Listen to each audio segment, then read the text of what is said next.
Greetings, everyone, and welcome to the Complexity Lounge, a meetup where we gather to talk about all things related to complexity and complex adaptive systems. I'm Jocko Selberg, and I co-host the lounge together with Barbara Frontera and Tiani Jones. Today, we welcome Dave Snowden to help us wrap up our third year of the Complexity Lounge. Dave is the founder and chief scientific officer at the Cynefin Company, formerly known as Cognitive Edge, and the founder and director of the Center for Applied Complexity at the University of Wales. Today, Dave will be discussing how we need to deliberately change the conversation from talking about desirable behaviors to changing the environment so that desirable behaviors can emerge, as well as anything else that might be on Dave's or your mind. So Dave, welcome back to the lounge. Always a pleasure to be here. I always seem to be ending up from remote places in the mountains whenever you book me. So this is obviously a pattern. Yeah? So for anybody who doesn't know, I'm currently in the Lake District on my second round of the Wainwright. So this time I'm going to do it in 45 days rather than 40, but I'm getting there, all right? Today was day 13, so it may not be lucky. So what I want to do is I want to address like three main areas. First of all, I want to talk about how the concept of emergence in complexity relates to all of the issues about leadership behavior, mindsets, which, as some of you know, I call the miasma, and I intend to really attack the concept of mindset. Yeah. So that's going to be one section. I want to talk about the different schools that are emerging in complexity at the moment, because that's interesting. Well, once a field starts to develop different schools of thought, it's a sign of maturity. We need the schools to talk to each other, but that's a separate issue. I'll talk as I come through on this. Yeah.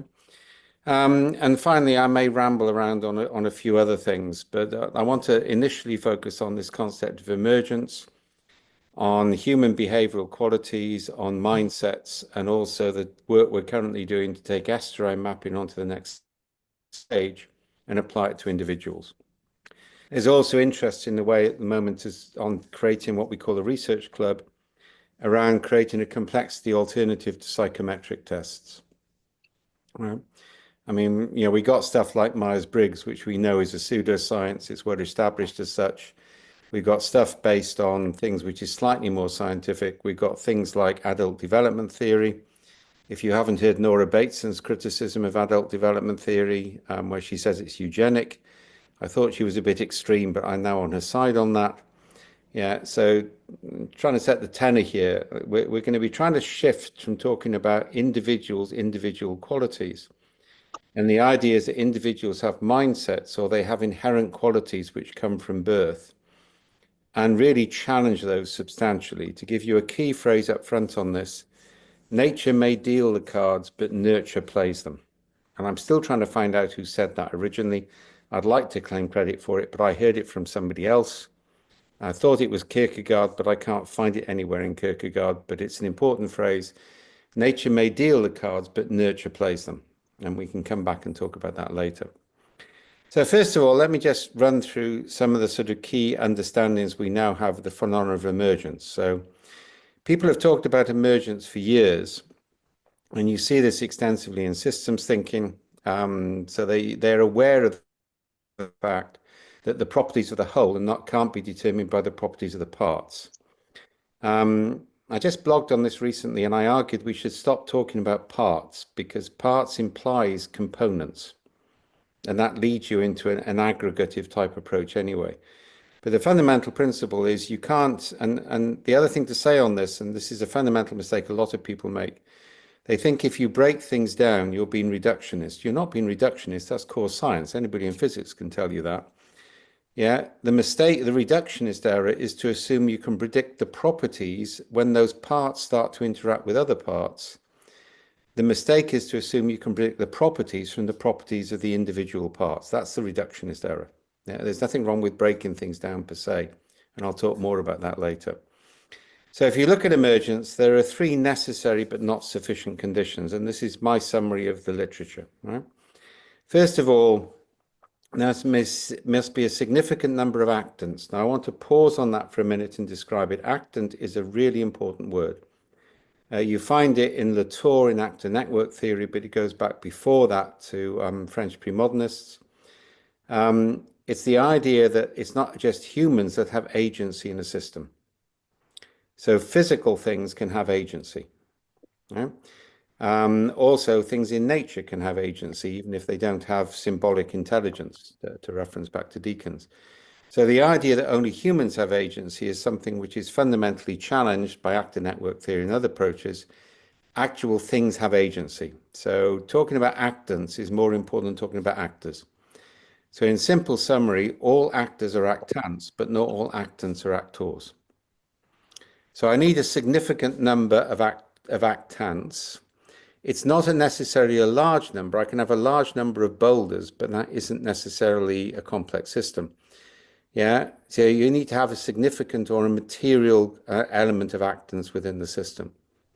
You then have to have highly rich, highly local interactions between those actants. And they're very rich and they're very local. It's called proximity, yeah, in terms of a lot of work we're doing at the moment. And that triggers emergent properties. The third condition is that none of the actants must have knowledge of the whole. So to be slightly cheeky here, the minute somebody says we need to think holistically, you start to question whether they understand complexity science or not. Because fundamentally, you can't think holistically about the system because there are too many interacting elements. And if you think you can think holistically or see the system as a whole, then you're going to be perverting the system based on what's the most powerful group. Slightly tongue-in-cheek, I hit a lot of systems thinking in government on this the other day when I said the reason people love systems thinking in government, yeah, you can see it's in government design labs. It allows people to come together in a workshop and agree that they're thinking holistically and come up with some wonderful goals, but then not do anything. And that's very attractive, right? So thinking holistically is not possible in a complex system. There are too many variables. Yeah? And if you try and think holistically, you'll distort the results by the exercise of power within the group you're working with. Yeah? And remember, a lot of our work is to get rid of workshops and move into distributed systems, because workshops always distort the system to some extent or other. So I need lots of actants, lots of rich interactions. None of the actants must have knowledge of the whole. It therefore follows from that I need to monitor the system, and this is where we work with human sensor networks. If you haven't read the EU Field Guide on Complexity, that talks about using your employees as a human sensor network.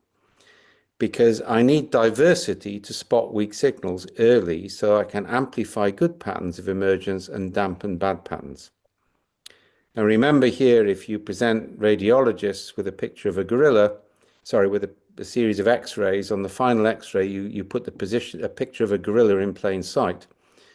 Yeah, 83% of radiologists will not see the gorilla when they're asked to look for anomalies, even though their eyes physically scan it.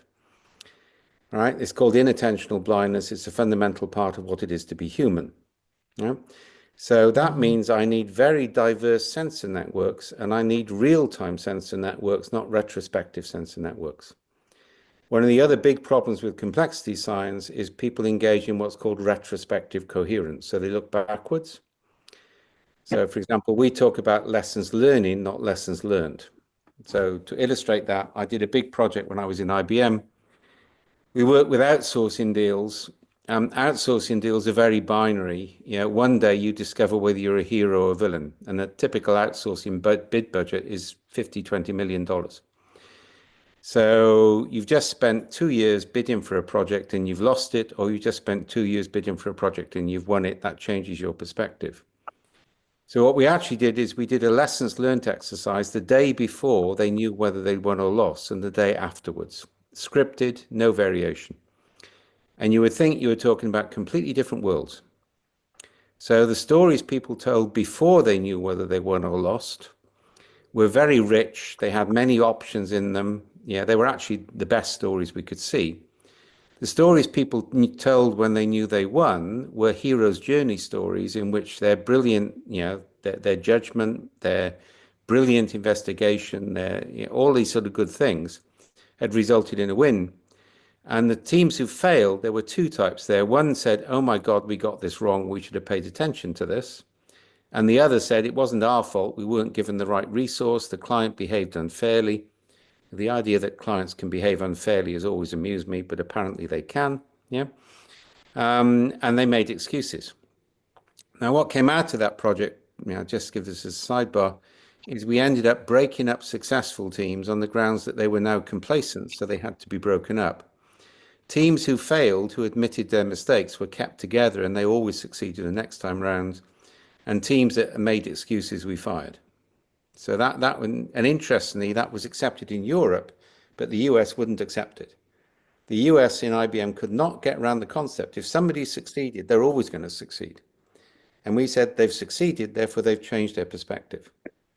So the fact is, and we now know this from a lot of cognitive neuroscience, the way we remember something is based on the political exigencies of the present, not on what actually happened in the past. And if you go to a micro level on this and you look at Walter Freeman's work, there are chemicals which break up the neuroreceptors in the brain, so we can never remember anything quite the same way twice anyway. That creates a gradient. It's necessary for evolution. Yeah? So retrospective coherence is a real problem when people deal with complexity because they want to look at the past and make decisions about that, but the way we remember the past is fundamentally flawed. So again, our work on human sensor networks, and we can get hold of workforce engagement, is to make people aware at the time of different perspectives. I need to find the 17% who've seen a gorilla before they talk with the 83% who haven't. Yeah? Now, that's where we work on distributed mass sensing. So, for example, I can present an infographic of a situation faced by a C-level executive. I can ask them all, I can ask my entire workforce to interpret that, and we use high abstraction metadata, and we do it in real time so that nobody can talk to anybody else, because if there's any consultation, you destroy the process. And from that, I can draw a map which shows dominant views and minority views. And that's a real-time human sensor network.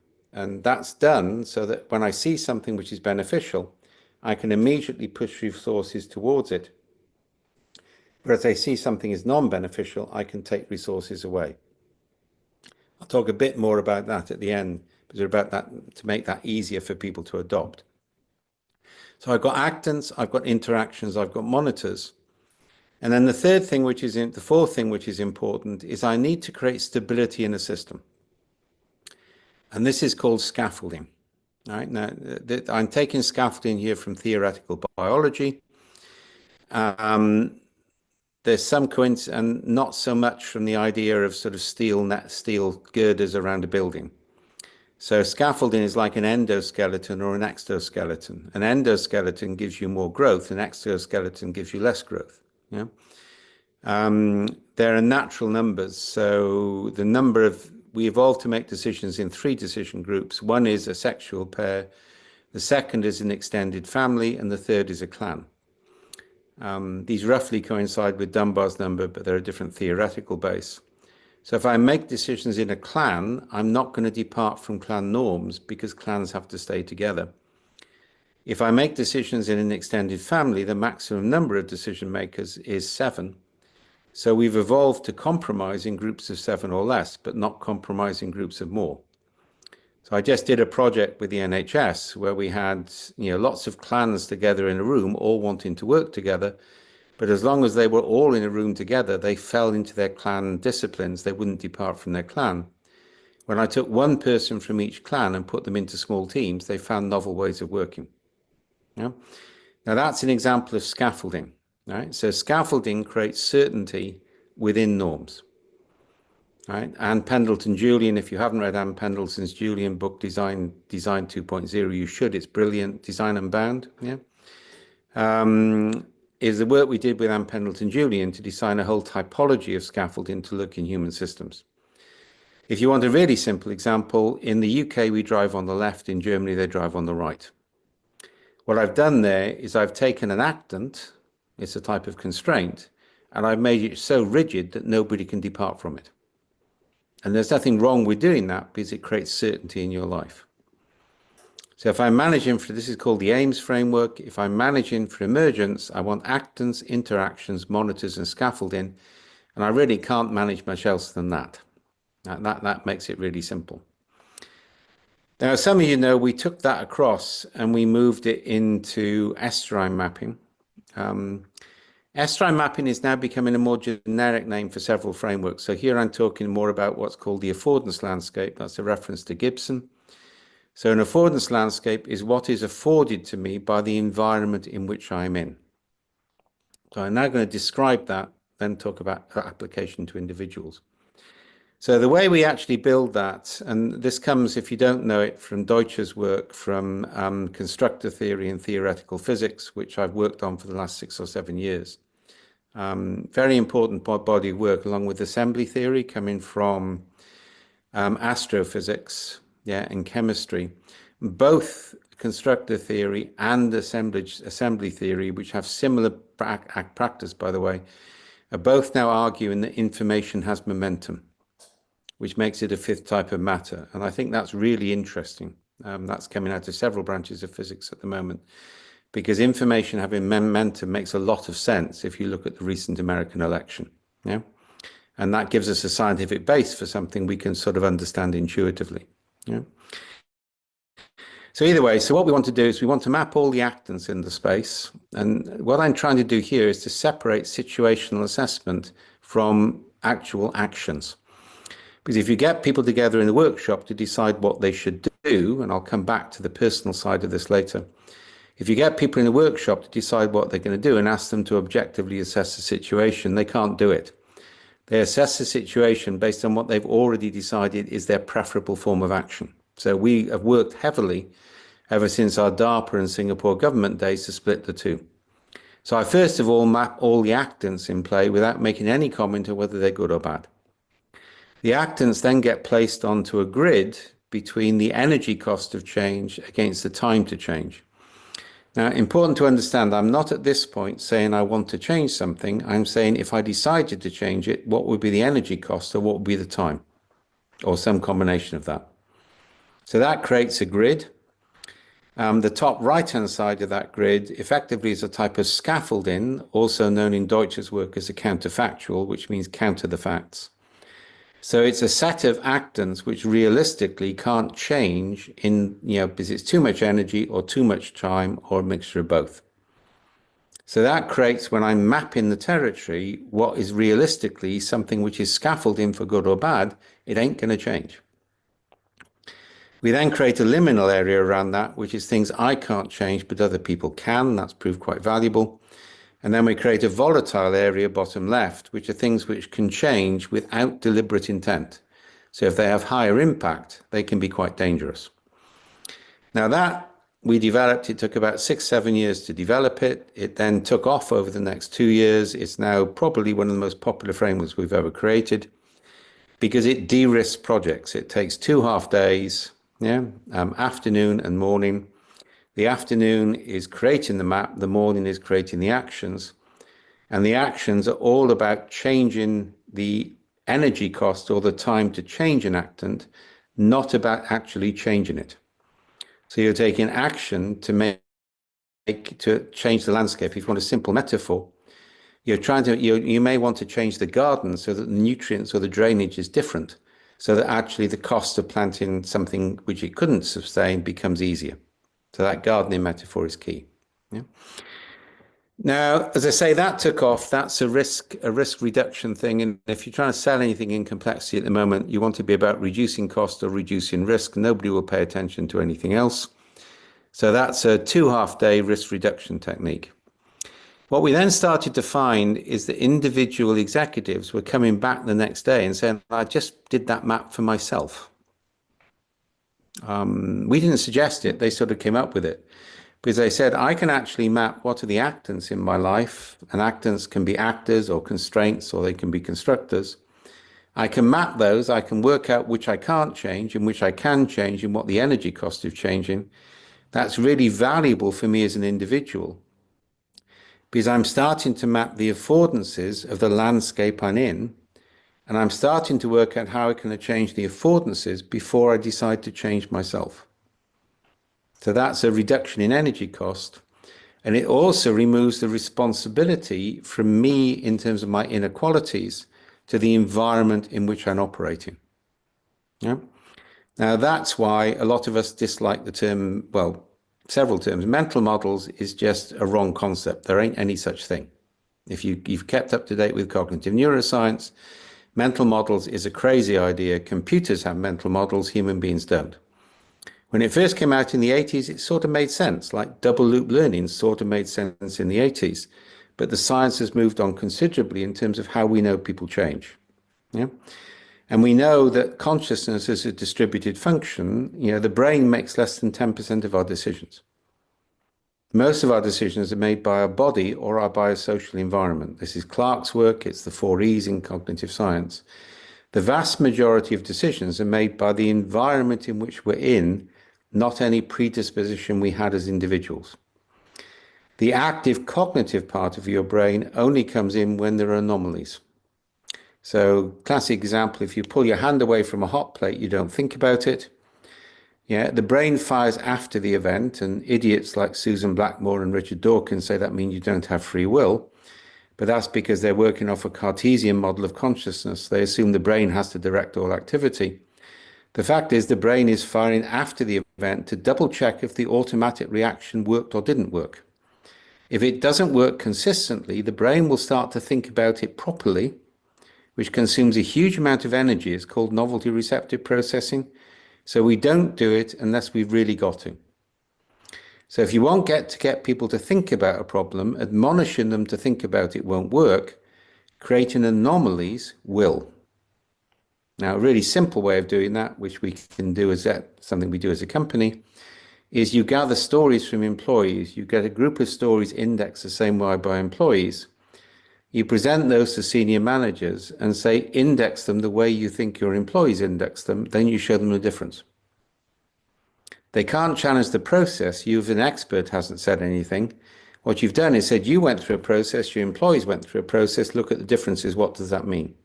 And that creates an anomaly so they can engage in thinking about difference. So again, what you see I'm doing there is I'm changing the interactions. I'm not trying to change the person. I'm saying I'm changing the way you perceive the world so that things will happen with that. So I say mental models is a crazy concept. We do not process, we're not, to use Andy Clark's phrase, we're not intelligent cameras. There is nothing in our brain processing information in a structured linear way. Again, to quote Clark, we're doing multiple micro hallucinations. And by the way, human beings hallucinate, computers, AI bullshits. It's completely different. We're doing micro hallucinations coming from our memories, the stories we hear from other people, and pure imagination, which human beings are good at. Those hallucinations are constantly entangling themselves with multiple sensory stimulus, visual, oral, smell, and things we don't yet fully understand. We think, for example, the reason dowsing rods work is some type of resonance and some types of sensory capability in humans, but we don't yet understand it. So we don't understand the full range of spectrum of how human beings make decisions, but we're building AI and call it intelligent. So we constantly entangle that, and then we do a first fit pattern match. The first entangled pattern which fits, we apply. That's not a mental model. That's a real-time decision process. So trying to change people's models, I know why Peter Senge came up with it in the 80s, but kind of like most systems thinkers have tried to move on from Senge as well, by the way. Kind of like we need to move on from that. Mindset is the other problem, because the assumption is I just ran this massive agile program which cost $5 million if it was safe, and it hasn't worked. So the fault was you guys didn't have the right agile mindset. And you see the same in companies generally, that mindset is blamed for everything. And the reason is we're constantly trying to assume that individuals are the primary unit of analysis in the human system. And that's where you get the title of this talk from. I'm going to blame everything on the Reformation. Right? So I'm a good Catholic, so I'm allowed to do this.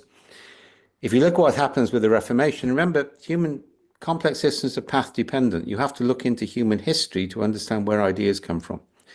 What happened with the Reformation is that the individual became the primary unit of faith. It was sole fide, justification by faith alone, soli scripta. The individual was the primary unit of analysis. The individual had a relationship with God. It wasn't mediated by the church anymore. So now the individual, and this becomes known as social atomism in sociology, the individual is the primary unit, and societies result from individual choices and contracts. Some of us believe that the American Constitution was written at exactly the wrong period in human history because it was written when individualism was prime. Everything we now know from cognitive neuroscience basically says we're defined more by the environments in which we evolve than we are by any primary capability. So interactions are more important than individuals. So if you want individual change, now occasionally you get saints. So just to be clear, right? Nobody's denying the value of saints, but you don't predicate a change program on the fact that you will get a lot of saints who turn up and decide to change things, all right? This is the big problem with global warming initiatives.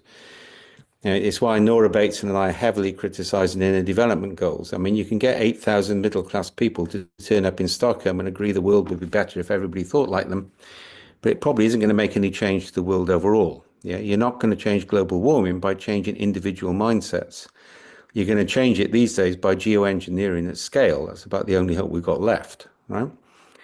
So again, that's interactions. It's not individuals. Yeah? Now, I can go into that in more detail, but you see it in leadership qualities. So everybody believes we have to change the leader. If you look at John Vincent's work in Vanguard Method, which I've had to study for my sins, because he screamed at me the other day. Yeah, and so I decided I'd read his books and write a constructive criticism.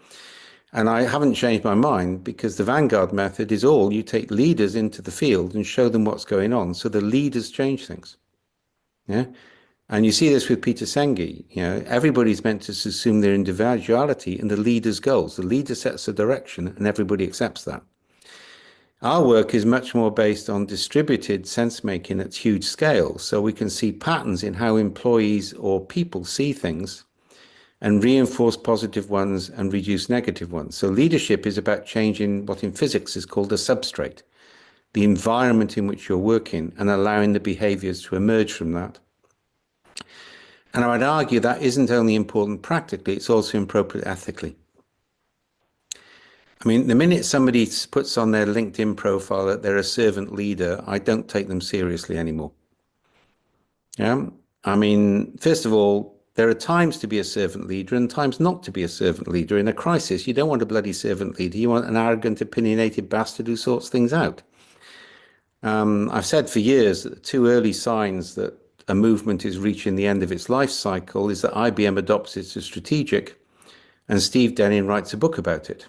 Yeah, and this is, by the way, absolutely predictive in terms of the way it works. And I still remember Steve's first book on radical leadership, where he described the actions of 5 leaders I worked with, Steve Jobs and, GE and IBM and the like. The only thing those leaders have in common is they were arrogant, opinionated bastards who got their own way. But I don't see that in any leadership book. I see a lot of platitudes, and I see an awful lot of retrospective coherence. The reality is leadership is contextual. One of the best programs I ran for Lou when I was in IBM is we put leaders into servant roles in community centers in Yonkers in New York and asked them to find out what created natural leaders who didn't have the benefit of their education. And that transformed them more than any other program, because they saw how leadership emerged in a local community without education, without benefits. We didn't tell them they should be servant leaders. They needed to be diverse. And there's some other things I can tell you about that program which made permanent enemy for Joel Crawley, but that's another matter, right? And again, what you see we're doing is we change the context. And when I ran the leadership development programs for Chanel, which is still the best client I've ever had, that just say that the final leadership event was in the Morocco desert with the Paris Ballet flown in to do a special performance, and I have a white suit made by Lagerfeld. I want more clients like this. I've only ever had one. What we did is we changed the context in which the leaders were working over 6 months. We didn't try and tell them what qualities they should have. We put them into radically different contexts. So they thought differently. And to quote Lincoln, they think anew, they act anew. So changing context, changing interactions, that matters. And I say the big thing we now want to do with Estuarine mapping is start to move at scale to allow people to map the Estuarine map for themselves and their work group. We're about to do this one of the big European supermarkets, where Beth and I will work to map their individual Estuarine maps, but the Estuarine map for the company, and we look at compatibility between the two. So the energy gradients of the manager's environment similar to the energy gradients of the company? If there's an incompatibility, we've got a problem, yeah? And we need to work on that. So this concept of energy gradients, I think, is really key to the next generation of complexity theory. Because in evolutionary theory, whatever has the lowest energy gradient is going to win. I mean, that's the value of, I'd work with Deutsch's work. Once I've produced an Estuarine map, it's actually better than a scenario, because a scenario is based on a group of people based on their opinions. The Estuarine map says the lowest energy gradient going forward is this, therefore that's most likely to happen. And that development into foresight. It was interesting. We're going to do a big conference, possibly at Cardiff University on this May, just before the Hay Festival. So we're looking at the next generation of foresight at the moment. That's the work I'm doing with the Singapore government and elsewhere. So if people are interested in that, get in touch, because we'll announce that shortly. So I just want to summarize what I've said on that and talk briefly about schools of complexity, and I'm going to stop, yeah, and open up to questions and discussion, because this is the pre-Christmas one and I need to top up my wine glass anyway, so this is life, all right? Schools of complexity, briefly. We're now seeing three distinct schools emerge. One is what I call computational complexity, which is Santa Fe. And with the changes in the directorate of Santa Fe of recent, that's become more computational rather than less. The biggest compliment I ever had was when the current director of Santa Fe said that Prigogine and Snowden don't understand complexity and doesn't realize. I mean, that was a real compliment. I've been dying out on that ever since he said it on the Jim Rutt show, right? It's like, but the trouble is, for those guys, it's all about computation. And human beings are basically ants. Now, I have no problem with that, because I think there's a huge amount that we can do with simulation. If you haven't read Farmer's book on economics, it is absolutely brilliant. Because he basically says, in complexity, you can't create models because you don't know the variance. All you can do is simulate and then use mathematics on the results of the simulation. Now, what we do with human systems, with SenseMaker, is we stimulate the system to reveal those patterns. So in a complex system, you want simulation or stimulation before you apply a model. Yeah, so farmers, but all of that stuff's hugely valuable. We then get the psychodynamic school, which was Ralph Stacey. Ralph was a lot of fun. I had several good conversations with Ralph, but one of Ralph's problems was if he didn't agree with you, then he called you a systems thinker, which roughly translated as people who don't agree with Ralph. I mean, he condemned me, he condemned Max Basso, he condemned Peter Allen at one point. We were all condemned as systems thinkers because we didn't agree with Ralph, and he destroyed the Liverpool conference. Yeah. And why Chris Moles has gone into a similar isolation, I will never know, but he's still not talking outside an elite group. But the psychodynamic school takes, and there were two Ralph Stacys. There was the first one who was an economist, and the second one who got heavily into psychodynamics, really about rehabilitation of Mead, if I'm honest about that. So, and you see this, Sonia Blicknat, who worked for me, she's in that school as well. It's linked with the Tavistock Institute.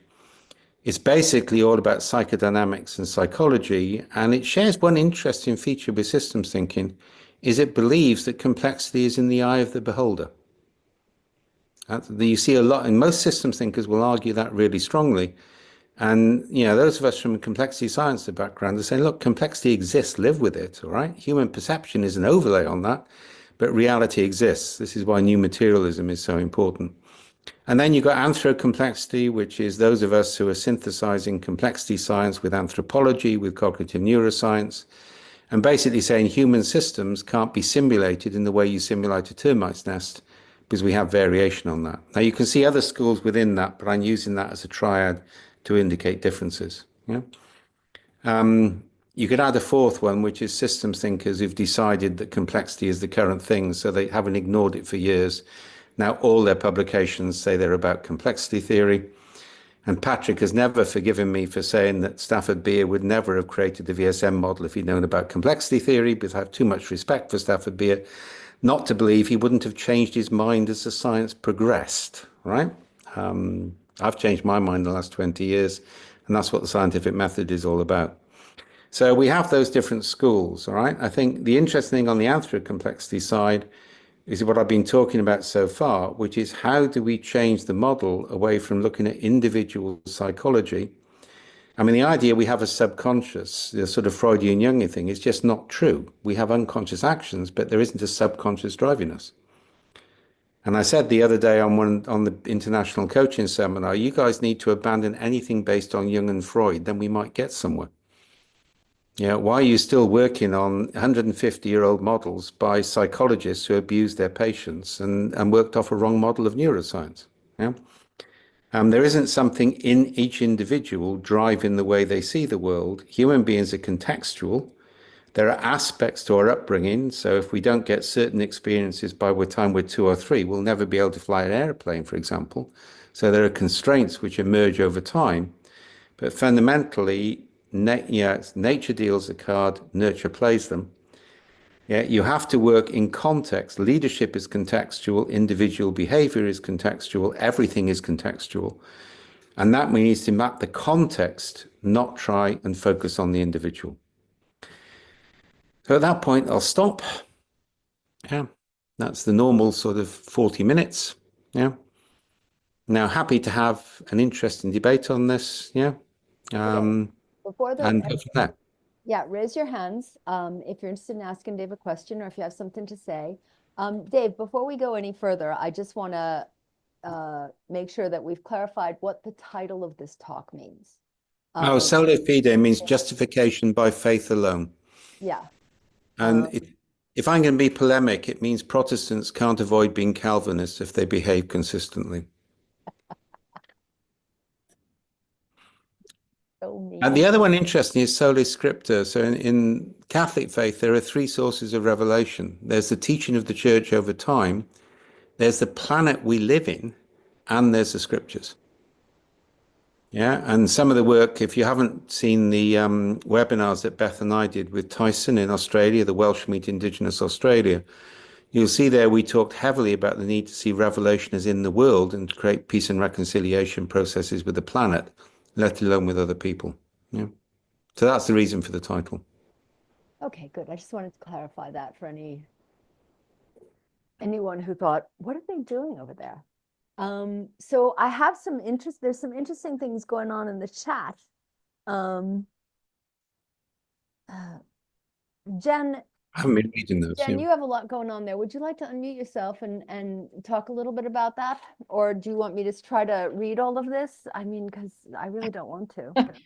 I can, although if it doesn't warrant good conversation, it was more of a tangent, and that's why I put it in the chat. I'm sorry, I don't have my camera on. I'm eating lunch and the lighting in here is terrible. What I had put in here, and I guess Dave, largely for you, although because I am curious your thoughts, but thinking about novelty receptive processing, this is just curiosity, not meant to be like instructive of how we approach complexity work, but it always makes me think of the concept of low latent inhibition and or sensory processing sensitivity, which I get itchy about that because people turn that into a highly sensitive person, and then it becomes a blunt weapon, I think, at that point as a concept. But putting that aside, those kind of folks in theory are either more attuned to novelty or they process more things as novel compared to others. That's also blunt. And it just makes me kind of think about, like, are those folks overrepresented in that 17%? Are those the 17%? And to that end, is knowing something about that at all interesting or useful for how we protect that 17% or, keep them separate from the others longer, et cetera? So it's not really a direct question, but just a curiosity. I would say it was a good question, but I said that once in Australia and I was told not to rate the question, but to answer it. So I keep sharing that so other people can humiliate people with the same process. Now, I think it's really useful, all right? And I think you can look at several things when you look at that. So first of all, the people who will always see the gorilla are fully autistic. If you're fully autistic, you're guaranteed to see the gorilla. Yeah. In all the experiments. But the reason is you're scanning everything, so you can't operate in the real world. Right? And so if I do the classic 6 students playing with the 2 basketballs experiment, and I show it to an agile community, a much higher percentage will see the gorilla than if I show it to a marketing or a strategy community. Because in neurodiversity terms, software developers tend towards the Asperger's end of the spectrum because it's a benefit, whereas strategists don't. Yeah, I'm dyslexic. Right? So I can't read a book line by line without using 4 colored pens. Normally I read it a page at a time, but that means I see patterns very quickly and patterns between disciplines. So dyslexia is strongly associated with innovation and transdisciplinary insight because you don't know the detail, you're seeing broader patterns. So we know that neurodiversity has an impact, and we know that that is, by the time you're in your early 20s, more or less fixed. Yeah. So we need to recognize that as a constraint mechanism within the system. But we also need to know that context, to use Alicia's term, context changes everything. Yeah. So if I look at generalists, and so it's my favorite example, when I went to school in Wales at the age of 11, I had to walk to the front of the classroom on day one on a Friday, and I was given a card and it said, "You support capital punishment." And my mother was then leading the campaign against capital punishment for the North Wales Labour Party, so the teacher was being slightly wicked. But I had to speak for 7 minutes without preparation for something I profoundly disagreed with. Now, we did that every week from the age of 11 to 18. And those of us who were good at it carried it on competitively at university and were trained in rhetoric. Yeah. We were all generalists because we didn't know what we were going to hit with next week. So we read everything. And we had to learn to argue a case which we didn't believe in, which made us critical. Now, the point I'm making about that is the process changed us. We weren't taught to be critical. We weren't taught to be transgenderists. We were put in a process which made us that because we adopted that behavior. Yeah. And I think that's where I'm interested in going on the experiments. And I think the sensitivity depends much on context. So I am hypersensitive, as Barbara knows from an earlier conversation, to people not citing their sources. I get really irritated with it, right? But I'm not remotely sensitive to ice and fog and mist on hills. I know how to cope with it. So if you're familiar with something, you know how to deal with it, you're less sensitive than it's unfamiliar, and that relates into the novelty thing, yeah? So if you want to get people to think differently, you create novelty. If you want them to be comfortable, you don't create novelty. And that's a problem with a lot of leadership theory. It just makes people comfortable. Yeah, everybody gets together in a room with McKinsey's and agrees they will be X, Y, Z. There are 5 platitudes put on a flip chart, and 5 years later, they repeat the process. Actually, it's 2 years these days because McKinsey's are losing money. So they want the cycle time to go faster. But making people comfortable is a real problem in leadership theory and management theory. We don't make people uncomfortable, and you get criticized if you do it. Kinsey, you have your hand up. Do you want to weigh in on this, or do you have something else? Yeah, it was a follow-up to the conversation that Jen started about the latent inhibition and sensory processing sensitivity, and it's made me think of the exercise that you did, Dave, with the executives going into the local organizations and identifying the leaders in that context. And I'm curious to know if the people that they perceived as leaders had qualities that Jen was mentioning, like if there was any continuity over what the different leaders you were working with perceived across their different experiences. And the second thought related to that is, as I think about how I've operated in organizations, I've not had executive leadership positions, but I've had a distinct, in my role, I led a lot of different levels of strategy and process changes. And I had a tendency to kind of identify people transversally that were independent thinkers, novel thinkers, and easy to work with, and as leaders. And that's how I approach talking to people about leadership strategy in their organizations when they're in executive positions now. And I'm kind of thinking of how those qualities have played into the way I've thought about that, not consciously over time. So thought. To use one of the consultancy platitudes, let me build on that, right? Sorry, I can't resist having a go at that. I think there are 2 things. I've worked at C-level as a person, and I've worked with people at C-level. The one thing I can tell you about anybody competent at C-level is they carry people with them who meet their weaknesses. So you're not dealing with a leader, you're always leading with what we call a crew. All great leaders take people with them who can do the things they can't do, or they find them fast. Otherwise, they don't survive. And that, to me, backs up the concept of we should be thinking about leadership as a combination of roles, not an individual. Which means you could swap the pilot and the system would still work. All right. So I think there's big commercial benefits on that if we think about it. And we didn't evolve for individuals to be leaders. That was a sort of post-feudal type in position.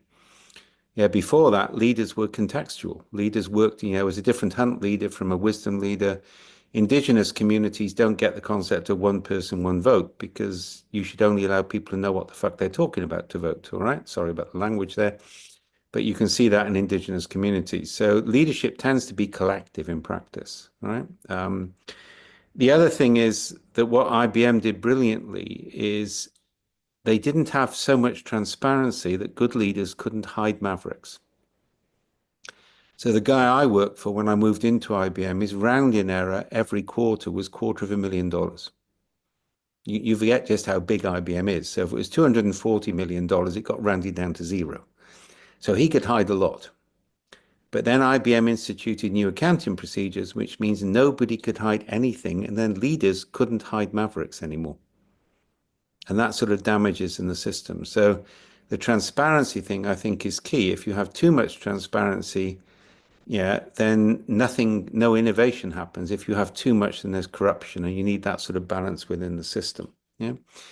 I think the other people just don't get C-level. I mean, if you're C-level, I still remember I was sat in my office in data sciences, all right, and strategy director. 5 people came in with PowerPoint proposals as to the future of the company. Yeah. They all spent 3 months getting it right. They were all experts in their field. I was meant to make a decision in 10 minutes about which was right. It was one of the occasions where I hired McKinsey's, not because I was going to believe them, but it gave me breathing space with the venture capitalists to work out what I needed to do, right? And none of those people presented knew the pressure we were under from the venture capitalists because we weren't producing return. Nobody knew the pressure we were under from stakeholders. Very few people understand the level of pressure on C-level. Yeah. And the number of things they can't talk about, and the fact that a lot of the time, you make the wrong decision, but you haven't got any other choice but to make that decision. So that's why I'm really keen to move to leaderships. One of the big things we're working on at the moment in the NHS and development banks is allowing small groups of roles to make quite significant financial decisions very quickly without any bureaucracy. Yeah, because if I can create 7 roles and one of the roles is completely anonymous, remember I talked about scaffolding and decision groups? Then actually with one of the roles being completely anonymous, I get a panopticon effect. So I can authorize those groups to spend quite a lot of money and see what works and doesn't work. So we're trying to change the focus from the leader to the network, to the substrate. And if I'm doing that, it means I can say, look, I've got $500,000 items available. If you can self-form a team with these roles in it, then you can spend $1,000, provided you recall context, decision, and consequence, without actual bureaucracy or without applying for a grant. Then I look at the system and I see what works. And what works gets more funding. So instead of what happens in the development sector, there's an old adage in the development sector, if anybody is good at applying for grants, they probably shouldn't be given them. Yeah, so what I'm actually doing is I'm creating an environment in which people in context can assemble a diverse group of people and make a difference. They don't have to apply for a grant. They can get a small amount of funding. Then the real money will follow the things which are working, not the people who say they know how to work. So I think we need to change the environment in which leadership is working. So it's less dependent on the leader. It's more dependent on crews. It's more dependent on distributed functions. And it's less dependent on analysis and prediction. Yeah, if you're managing complexity, you're managing the evolutionary potential of the present. You'll never manage in a future state. Okay. Jean Bolton, I know you have to go soon, but you said some interesting things about mindset in the chat, and I'd like you to sort of, if you would, repeat those to Dave, because it's fun. I think we may be using the word we may be violently agreeing and using the words in different ways. So I want to say that too. so I would. I'll talk a bit in February. I don't quite. I love the caricatures of that you use, Dave, of complexity. I think there's a few more things to say in terms of the players in complexity, but I shall say a bit more about that when I speak in February. But I think I agree that this whole concept of mindset and worldviews is not just an individually held concept in the brain, but I do think, and I'm not sure you would disagree with this, that the way that views are shaped, as you said, they're path dependent, they're shaped from the past, they're collectively held, but they're very powerful. I was listening to a very well-known economist the other day who was talking as if it was dead certain that people are evil, that people are selfish and that's it. And I was kind of arguing and saying, well, that's not actually the evolutionary biology suggests that people have selfishness and they have other-centeredness, and it isn't just a fact.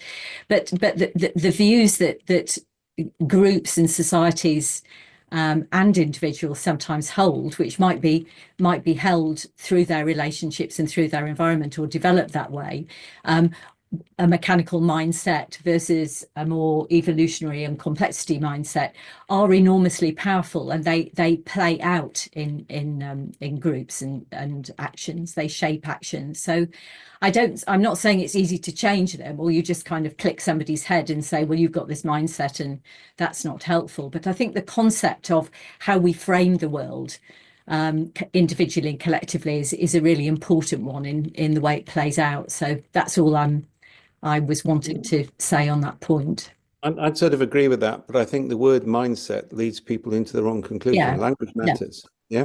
Yeah. The idea is you have a mind which is set, right? Yeah. Now, we would talk about that in terms of assemblage theory. So what are the attitudes? What are the strange attracts? An assemblage is a strange attractor in complexity theory. So what are the attractor mechanisms which you can't escape from? Talk about Deleuze's concept of lines of flight or deterritorialization. That language basically says, look, this set pattern of behavior comes from a series of interactions over time. And we measure that. Rather than talking about mindset, right? So I think the language change, I mean, famous concept from Heidegger, man thinks he's the master of language, but language is the master of man. Yes. Sometimes you have to change language, otherwise old attitudes continue. Yeah. No, I don't disagree. Although I do notice, I think on page 1 of, so you won't like that, it says mindset, not method, is the thing. So you can argue with that on my first page. That will probably get the red fountain pen rather than the green fountain pen. But I agree with you generally. And yes, Aaron, the selfish evil, I can't think of his name now, but he did the Reith lectures a couple of years ago. Oh God, yeah, I know who you're talking about. I think the other people forget is proximity matters to humans. So we responded well to COVID, but bad to global warming. Yeah. Our work on peace and reconciliation is to put people from different political backgrounds to work on projects nothing to do with their politics, so they learn to know each other. Yeah. And I think changing to empathetic interactions is much more important than trying to change how people think, which you can't do anyway. Yeah. Yes. I'm not talking about how you do it, but I think the way we think, which I'm sure you'd agree. I've also, something else I will have to go is, I think there's an interesting, one of the things I develop in my writing is what is emergence, and I've distinguished between things that are systemically held from what I think Stuart Kaufman calls radical emergence, which is not necessarily at the beginning a systemic quality. Something can emerge and it's not held in the whole. So I think there are different sort of aspects of emergence. And I've also discussed something I've called processual emergence, which is what you're talking about, which is that when people really get into relationship and interrelate, then something new collectively can emerge that's different if people are kind of sitting within their little ego boundaries. I have very hazy memories of this because Stu Kaufman, myself and Brian Arthur and Walter Friedman got too drunk one night in California. Right. And we did have a debate about this, all right? Yes. But I remember saying what you're really talking about in radical emergence is deterritorialization of environment. It's not an emergent phenomenon, you're deterritorializing an emergent pattern, which is the lose. So I think there is some interesting language on this, yeah? But I also think, I mean, Stu wrote that brilliant book, Reinventing the Sacred. Yes. The original draft was better than the one which got published. I've still got the original draft on my laptop somewhere, yeah? But I think what Stu did there is he started to raise the concept of meta levels of cognition in a way that people hadn't done in complexity before. Yeah. Yes, yeah, no, it's a good book. But I think this particular point, I mean, Stuart and Brian Arthur, who argue about who got there first, I think, was this idea of pre-adaption. But nevertheless, I think that there is something sometimes that emerges that's radically new, has never been seen before, and isn't necessarily systemic. It may become systemic as things settle down. That's generally acceptive. I mean, we can have an argument that we get that's generally acceptation. It's where stress actually repurposes an existing trait for something novel. Anyway, I've really enjoyed that. I'm sorry I have to go, Cool. Dave, and look forward See you to in February. coming back. Yep. Thank you, Jean. Go sing. Bye. Bye. Bernard, you have your hand up. Yeah, it's actually building and connecting to just what Jean has said. Maybe I was hooked up on the term not of mindset. I think I agree very much with what you say, but I think it's also important to stress the use of the word and what we mean exactly by these. And in this case, for example, this idea of assuming something as being fixed and as being purely cognitive. I was actually more hooked to the word of mental model.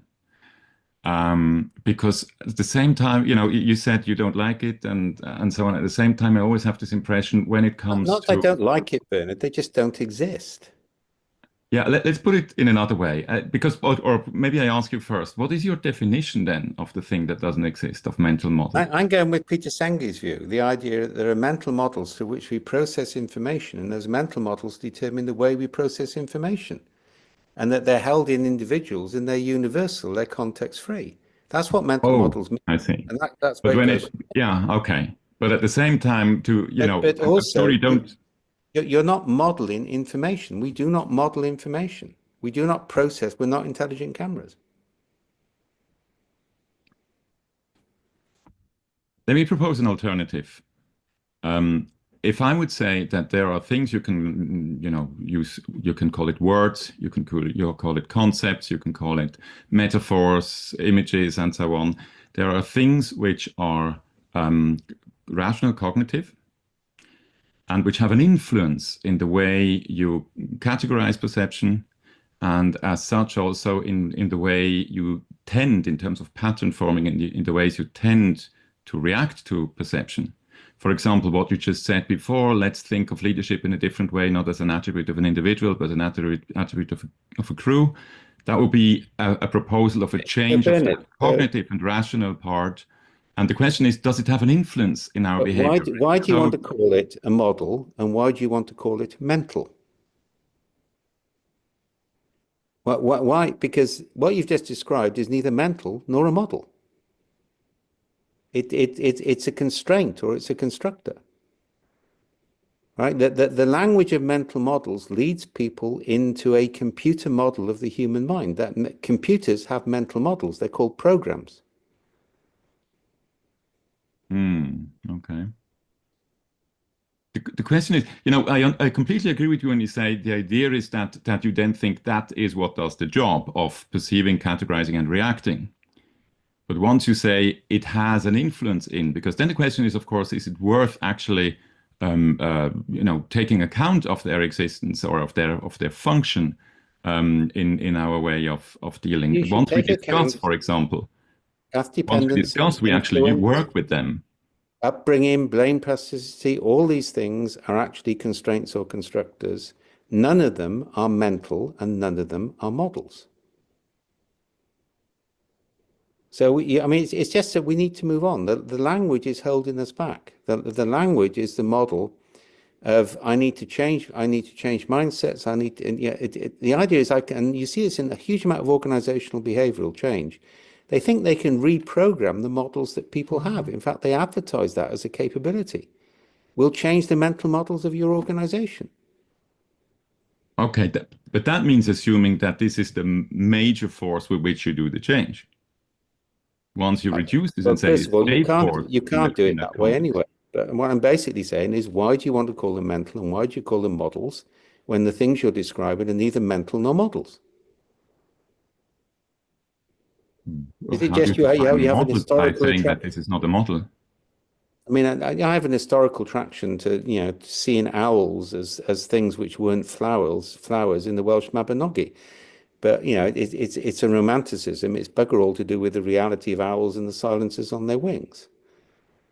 Yeah. So, the issue is we need to use language which describes things in a way that people understand them, rather than use language in a way which creates a false understanding of how you would change things. Okay, we still don't agree, but it's okay. Yeah, it's okay.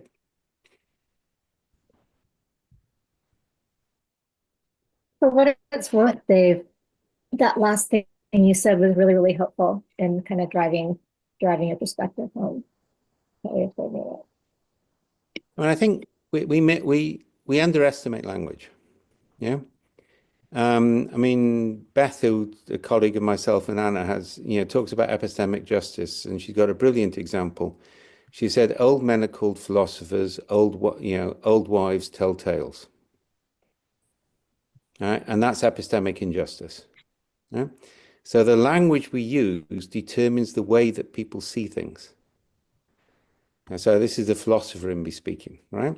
So if you want to change things, you have to make the language consistent with what we know from natural science, not inconsistent with it. So mental models is totally inconsistent as a concept with what we now know from natural science. So it's bad language. Yeah, it's that simple. We need to use language which helps people understand and move forward, not goes back into the 1980s.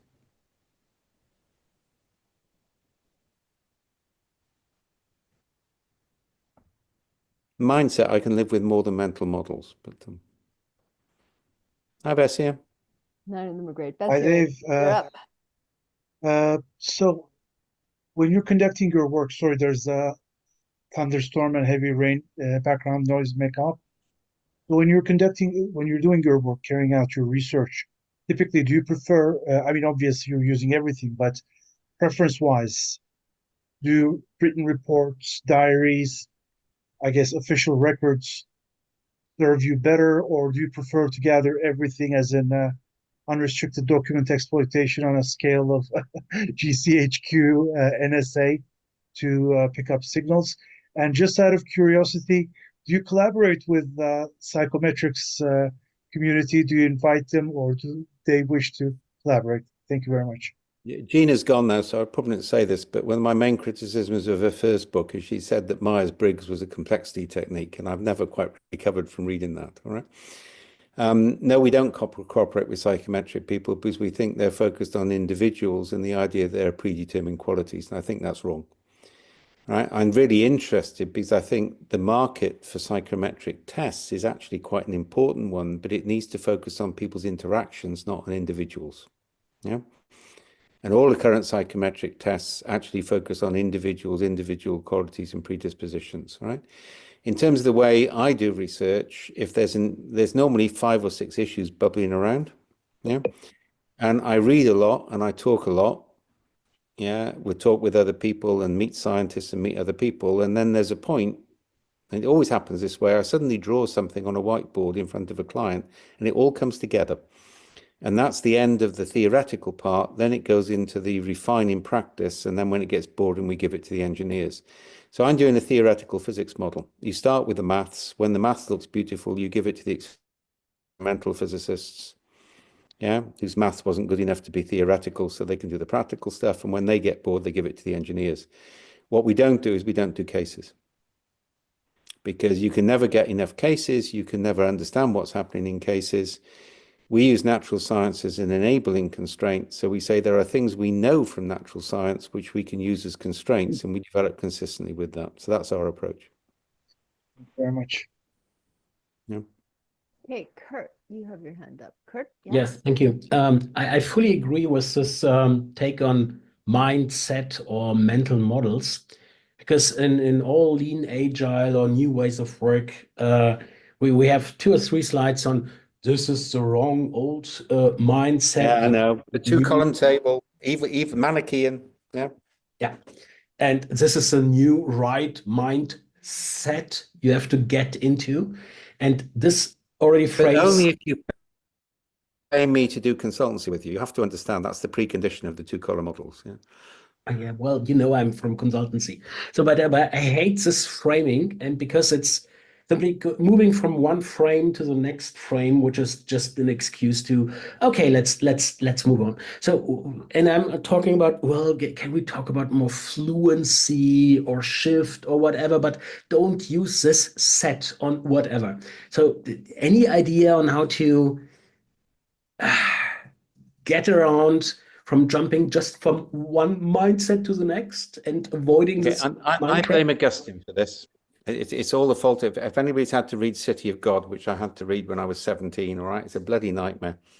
Because Augustine took up Manichaeism, and yet the famous phrase is Augustine took the worst of St. Paul and Calvin took the worst of Augustine. Because what Augustine does, he was a Manichaean, so he believed the world was either absolutely good or absolutely evil. And that persists into modern day management science, this desire for, and you see it in American politics, there's no nuances there. Sorry, a fortunate phrase these days, there are no shades of gray. Everything is good or everything is evil. Right? And that's what you get with the two column models. I mean, the basic fact is you should stop talking about what's desired or undesired. You should talk about what the actants are, what the interactions, and what patterns look beneficial. That's much simpler and much easier. All right. The minute you put up a desired behavior, all you get is gaming behavior. I can guarantee you, I've sat through enough bloody IBM workshops. All right. I survived as a general manager. Yeah. The secret is to work out what the language of power is and just say you're doing it. What you actually do is completely irrelevant. You just do whatever you want to do anyway, but you use this new language, which you've been taught in this seminar. Yeah. And you basically, it's a game. Right. And anything, and I'll make this same, anything you make explicit will be gamed. And any good leader knows this. Of those stories. Yeah, no, I mean, we do more stories like this, fewer stories like that. All right. We never make explicit what we're looking for. We make it, that's tacit and implicit statement. I'd like things to move in this direction, guys. All right. Here are some real cases. Yeah. Never, I need you to be like this or think like this. All right. More stories like this, fewer stories like that is a radical change in the way you do business. Yeah. Mm-hmm. Okay, we have Randall has his hand up. Thank you very much, Kurt. You muted, Randall. Sorry about that. Hey. Need your help reconciling a couple things that you had mentioned. So earlier you had talked about this from to shift, from workshops to distributed systems. But I think, well, of course, I know that, your company does a lot of work in the form of workshops. I know that because I've participated in many of them myself, but, and I think that you do that with your clients in any case. But yeah, later, a comment was made that we changed the systems interactions by changing the substrate. So I guess my question is, in order to understand maybe how to change the substrate, it was my belief that you're getting that type of input through sort of a workshop type of setting. Of course, you can maybe glean it from the narratives, the stories, but it seemed to me like, we gather sort of what to change in the substrate from a workshop, and so that workshops still have value. But your earlier comment about let's move from workshops to distributed systems kind of confused me in that. Okay, so it's a bit of a both and rather than either or, right? The danger is, and the danger with workshops is, and this is one of my big problems with systems thinking. Everybody in systems thinking ends up running a workshop in which everybody agree how things should be in the future. Yeah, and everybody feels really comfortable having agreed that, which is why they really like systems thinking, because it allows them to say they're going to think holistically, they're going to take a whole systems point of view, they're going to listen to their stakeholders. They all agree that, and then you get the government problem, which is the minute we've written in a policy document, it's happened. Now, this is a big problem with civil servants. I think once they've written the policy document to run the workshop, it's all happened, right? So we use workshops, but we would never use them at that level. So, for example, we'll use them to produce a map and produce them with micro actions to change the space. Ideally, we'll use that with sense makers who will gather the data at scale. So with Estuarine Mapping, we recommend doing it for the first time in a workshop if you're familiar, and then using it at scale across the whole of the workforce, so you're not dependent on the people who turn up to the workshop. Yeah. What we're doing with distributed decision making is saying if you can assemble a team of 4 or 6 people and you accept one anonymous team member and you accept a recording requirement, then you can spend this money without bureaucracy and we'll see what works and doesn't work. Yeah. So that's, rather than trying to work out what should be the case, we see what can be the case. And that's at scale, right? When I did my work on peace and reconciliation in Northern Ireland, we took 2 Catholics and 1 Protestant, or vice versa, and we dumped them into the slums of Rio de Janeiro. We didn't have a workshop to get them to all agree they should be nice to each other, because they would have all agreed in the workshop, but then nothing would have changed. Yeah. And I've been using this, so this is probably only relevant to people who've read Wind in the Willows when they were young. It's a seminal British children's storybook. Yeah. And Toad, who is kind of like, you know, he's a wastrel, so he wastes, you know, he's actually rather like people in Agile. He's a sort of follower of fashion, to quote the Kinks. So, you know, one day it's rowing and the next day it's cars and the day before that it's gypsy caravans. So he has these massive fads, and of course this is the only way to do things. So Badger, Mole and Ratty decide to take him in hand, and so they take him, they strip his, you know, he's just had a new car delivered because he wrecks them all. Badger takes him into the library and gives him a severe moral lecture for about an hour, and he comes out sort of shaken and saying he's reformed. And Ratty looks at him and says, "Do you really mean that?" And he says, no, I'm going to go, you know, I'd have agreed to anything there. And in a workshop, anybody will agree to anything, but what happens when they go outside that workshop? Yeah, so that for me is important. So workshops are a place in the spectrum, but you need to be really cautious. We actually created a thing when I was in IBM. We did all our workshops in Denmark, so they would speak in Danish, but we would facilitate in English. And that's a really good practice. If you can't know what people are saying, you're less of an intrusion on the space. Yeah. Thank you. Great. Benjamin, sorry, I'm dropping things here. Can you hear me all right? Yes. Yeah. Dave, I thought I'd take a run at you again. Tried this a year or so ago in DC on a fixed cognitive trait. It's Curtin's adaptation innovation theory, cognitive style. And I can't help but think this would be useful in organizational change. This idea that we have a preference for more or less structure. Some are very comfortable in an ordered domain. Some are very comfortable in an unordered domain. I happen to be more unstructured, but yet I survived at Toyota for 10 years because they had built the scaffolding that enabled me to work in that ordered domain. Your thoughts on this as a tool? We ran out of time in DC, so I've waited patiently to throw it at you again. And this time you have some wine, so maybe you can help me. And I think neurodiversity fact, right? And so diversity is a fact. We have to live with that, right? Okay. So I had to learn to live with dyslexia. It wasn't diagnosed till I was in my 30s, by which time I developed coping mechanisms, all right? But it means you cannot expect me to look at a paragraph and see a spelling error. I will not see it. Yeah, even if it's physically in front of me, I can't see it, right? I can't read a line at a time without using colored pens, right? So there are things about that. But when you move into cognitive styles or preferences, I think that gets more problematic. So I can put somebody into a context where they have to adapt, and they will adapt. Yeah. If you look at the studies on concentration camp victims, which are really interesting here, styles change radically. Okay, that was extreme. So people will change in context. The thing I'm objecting to is, other than neuro neuro aspects which can be diagnosed, the idea we have a style of thinking is problematic in the extreme. Yeah. And I do think the other problem you've got is, I mean, psychology has got a massive set of problems at the moment. Yeah. One is the crisis of replication. None of the experiments will replicate. The other is most of the theories start off with an ideological approach, which then find evidence to support the ideology. That's what we see with adult development theory.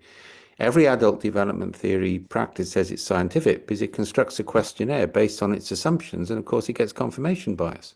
And if you really want to get it bad, all experiments in psychology are run on psychology students, so we should think about that for a bit, right? Because they have no choice but to do it. So I think the North Atlantic tradition of psychology, which focuses on individuals and traits as deterministic factors, I think is fundamentally flawed. Doesn't mean that there aren't individual differences, but that trend is flawed and we need to move on from it. Thank you for that. I'm curious, have you looked at any of Curtin's research? I know he was a very careful researcher, but ages ago, and I'd hit it with the same problem you see with all social science researchers. They never have enough data and they bias their samples. Okay. Thank you, sir. Okay, any more hands? There's a lot going on in the chat. Let's see. Yulia, I have something to follow up on what Benjamin was saying. Okay. Just briefly, about neurodiversity and cognition. I disagree about perhaps about, if I understand a challenge to the phrasing, perhaps, Benjamin, but in terms of maybe it's the cognitive style or cognitive preference, but I always think in terms of cognitive variation, and I really chafe at neurodiversity because of the connotation it's developed to go along with a diagnosable condition and something that is flawed, because I think in cases what is diagnosed is not necessarily not in the case of dyslexia, but it's become something it's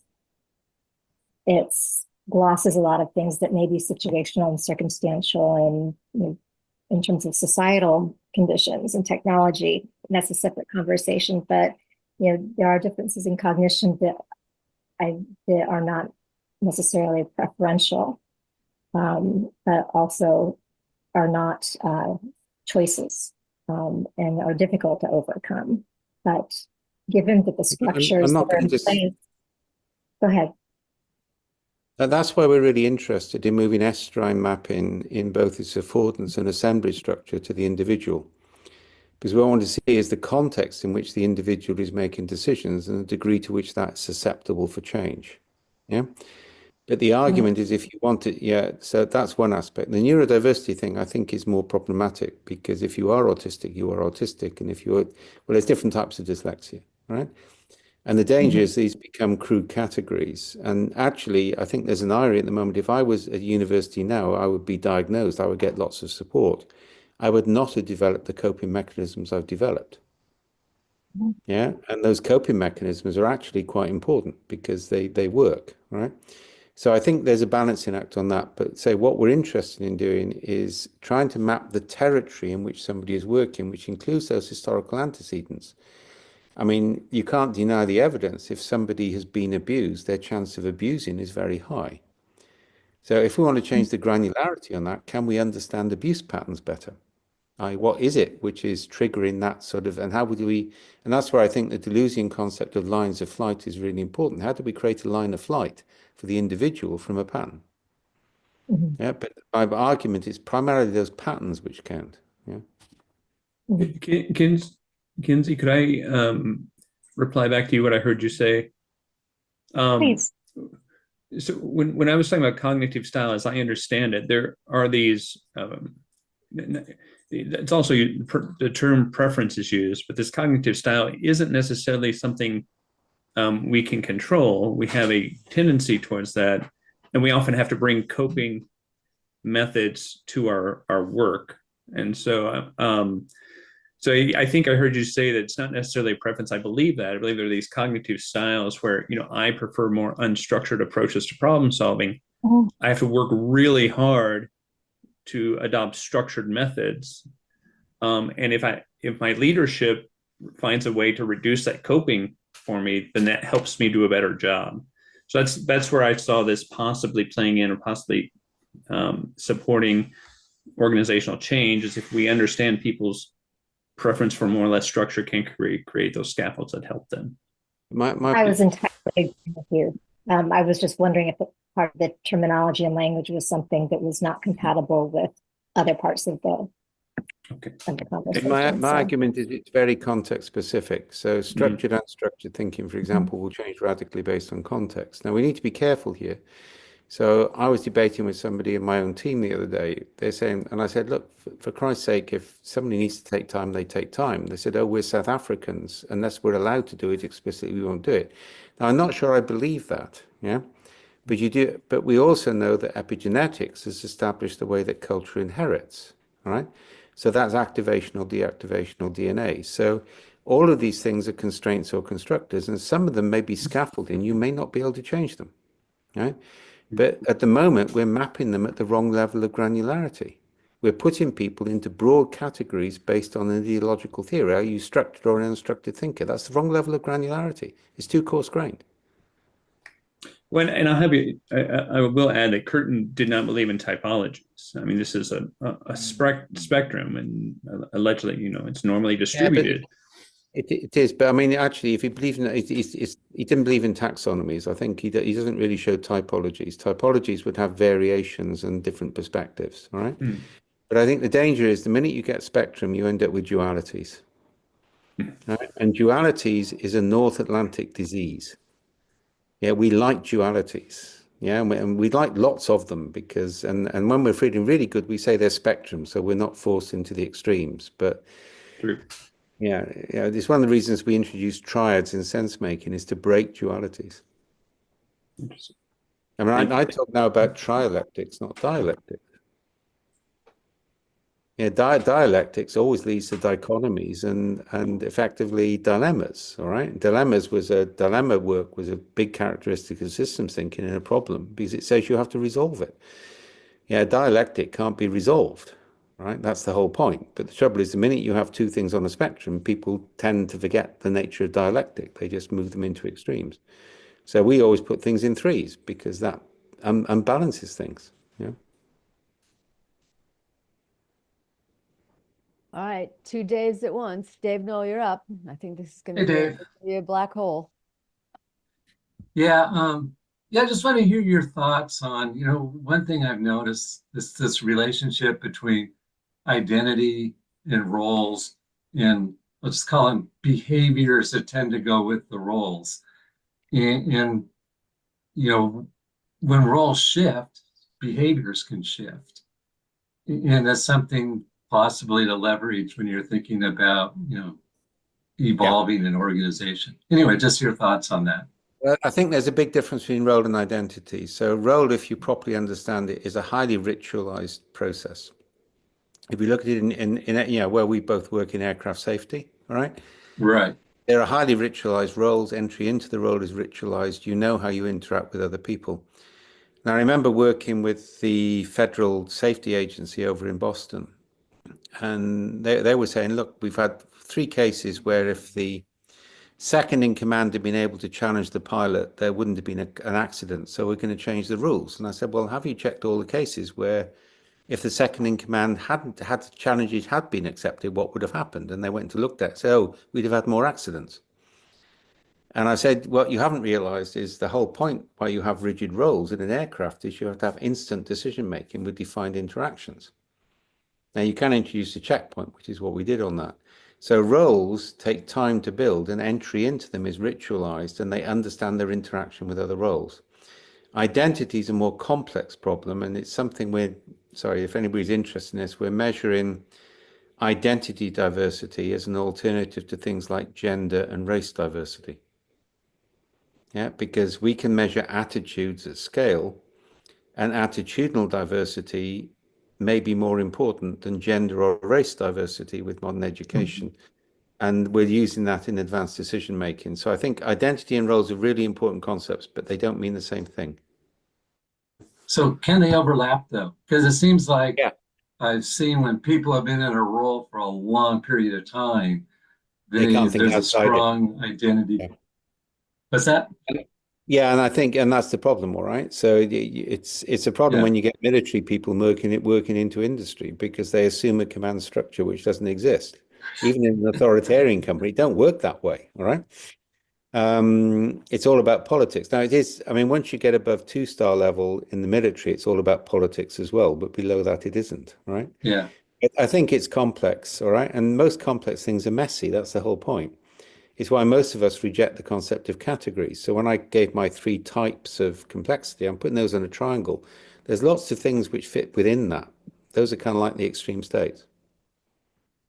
Yeah, because I think in our system, it was not uncommon where the identities and roles, if you did a Venn diagram, there's a lot of overlap.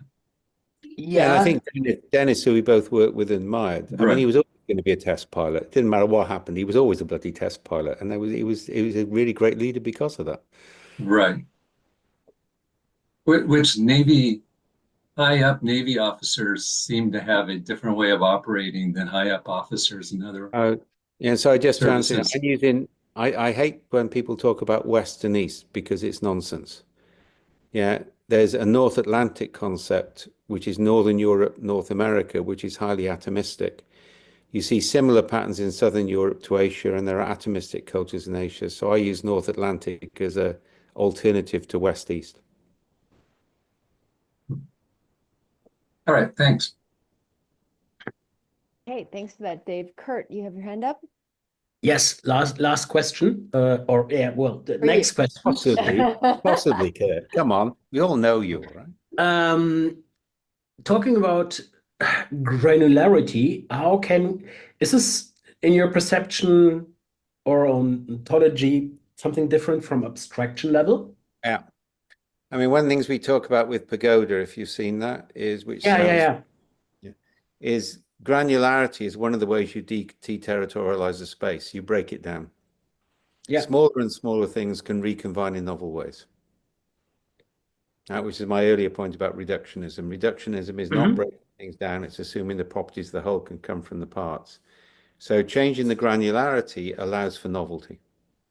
The more coarsely grained things are, the less novelty you'll get. The more finely grained things are, the more novelty you'll get. All right. Now, abstraction with abduction. So abstraction is literally breaking yourself away from the material into some abstract representation. That's not granularity. Yeah. Thank you. Yeah, exactly. Yeah. Yeah, because I was going to ask, well, if I'm now in computer science, abstraction is more in abstract layers of architecture. Yeah, but it's like computer science. It's quite interesting. If you look at the origins of the word ontology in computer science, they decided that reality was comprised by text. So they took a word which meant the nature of reality and said it only describes text. And you can see all the evil which came from AI from that. Yeah. Took a note on your statement on that. Yeah. They should. I mean, they were really talking about taxonomies and linguistic analysis, and they just took the word ontology without understanding it and misused it, and they carried on to this day.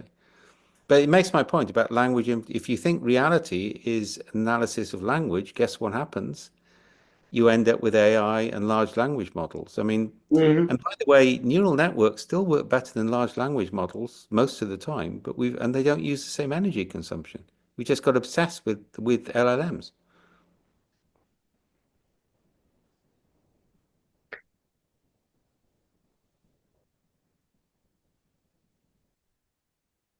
More. Hi, Kinsey.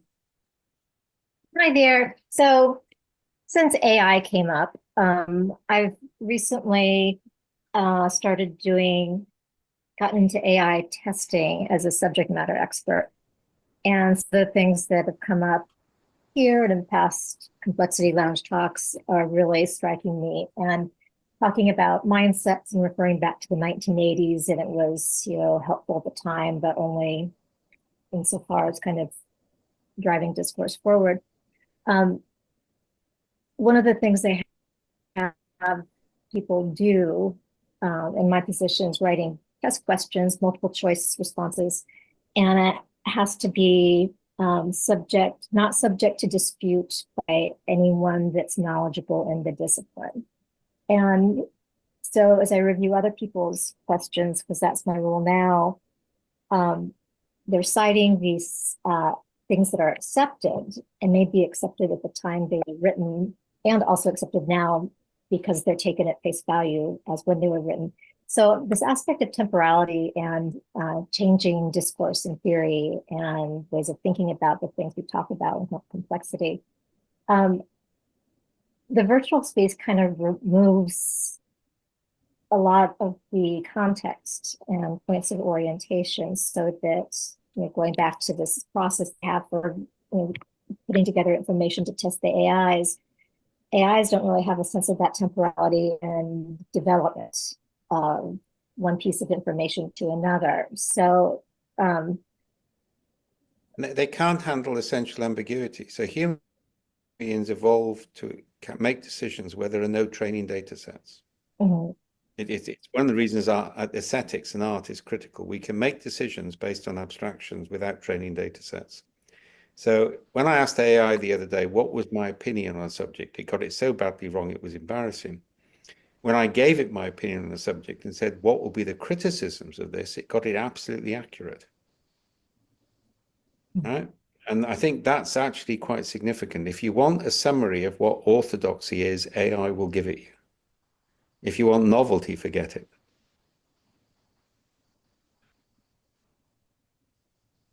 Now, it can be useful. I mean, I use it a fair amount these days. It's about a search mechanism. Google, yeah, it can do a lot, but it's you've got to only ask it questions where there's enough historical data for it to come up with the right answer. But I'll have to ask this when I get more into this role, but, you know, do they build something in where they can juxtapose information and relativize it, though? I'm not sure if that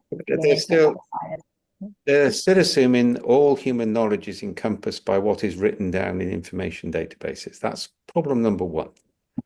Right? And that's a fairly major problem if you think about it, because it's less than 10% of what we know. Right? Then and I said that's where they're bullshitting. There's a good paper on this. AI bullshits, it doesn't hallucinate. What it does is it gives you the most convincing possible answer based on what it's been trained on. All right. And to be honest, that's what snake oil salesmen always did. And, you know, tarring and feathering was too good for them. And maybe we should do that with AI. Bring back tarring and feathering. Yeah. I mean, what the snake oil salesman does is he tells you the most convincing story that you're most likely to believe. That's what AI does. Okay. So we've had St. Augustine, we've tarred and feathered some people, and I don't think McKinsey will ever be supporting this meetup, but or sponsoring us. Jocko, you have your hand up. Here we go. Yeah, I wanted to jump back to the what you're discussing of stability and scaffolds, which I completely agree with. But oftentimes, what we see when we go into these organizations and we're trying to change them or modify the behavior is that they're hyperstable. They're just stable at a set point that is not fit for that niche anymore. And what we actually need to do is to destabilize it a little bit so that we can get it off that set point. Now, of course, when you see an organization that is overly constrained or stable in that sense is on the lower levels, you see a lot of instability.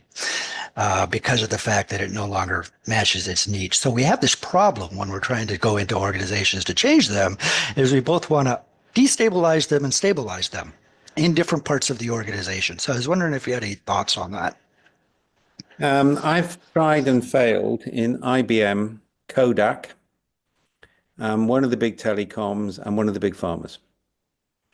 All right. And because they were all locked into a basically view of the world based on what had made them successful in the past. and nobody would change it. I still remember writing the report for Kodak. I mean, there was a very young consultant which says digital is the future. You need to embrace it before somebody else takes it over. And it was killed because they were making too much money out of chemicals. I was in a discussion with one of the major market research companies, 8 years ago. The CEO wanted to buy us because he said we were the future of market research. It got killed by his board members who were making too much money out of conventional market research. So if you look at the success patterns, the irony is Nokia and IBM are good examples in which they take a group of people and put them somewhere completely different and exempt them from the rules. And that actually worked. But the trouble is they never ever do it again because it scares the shit out of people. I mean, I reinstituted it in IBM and we had 6 emergent business units exempt from the rules, except we weren't. And we were the only successful one and the only one closed down because we didn't succeed in the way that people wanted us to succeed.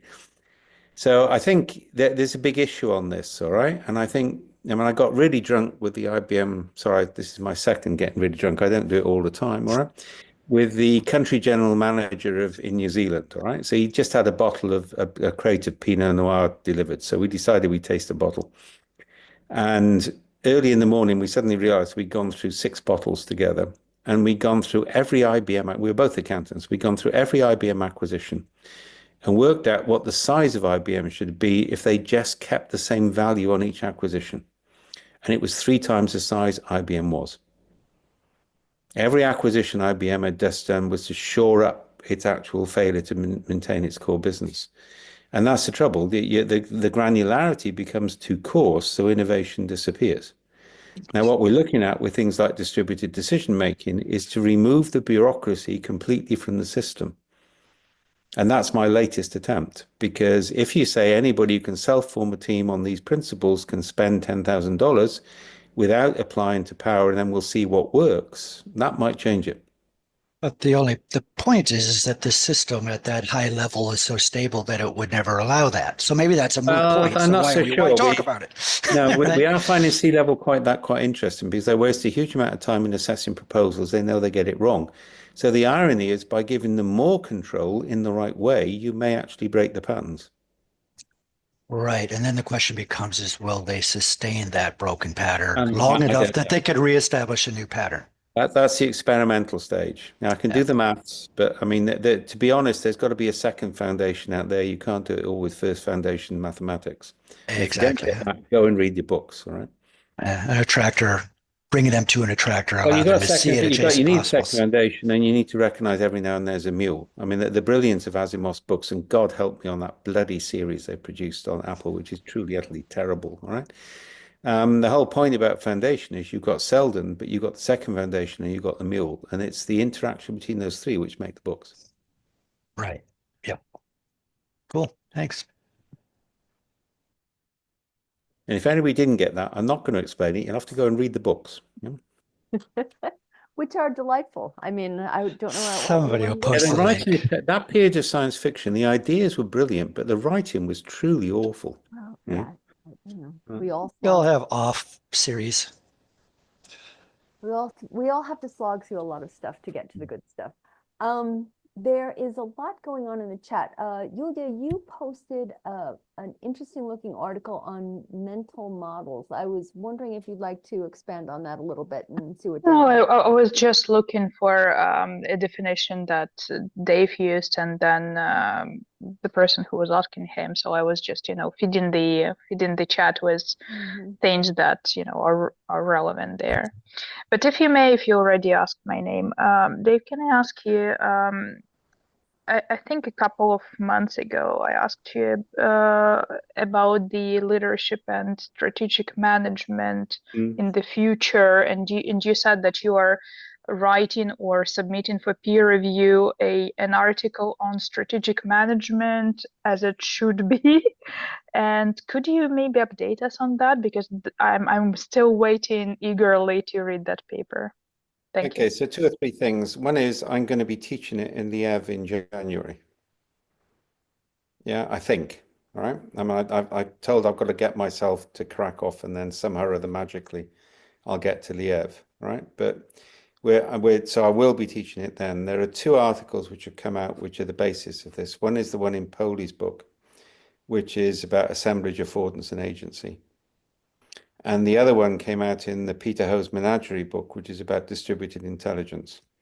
Now, what I've got to do is to put everything is in those 2 articles, but I haven't put it together in the context of strategic management. So I will probably teach that in the EV, yeah, and then teach it a few more times.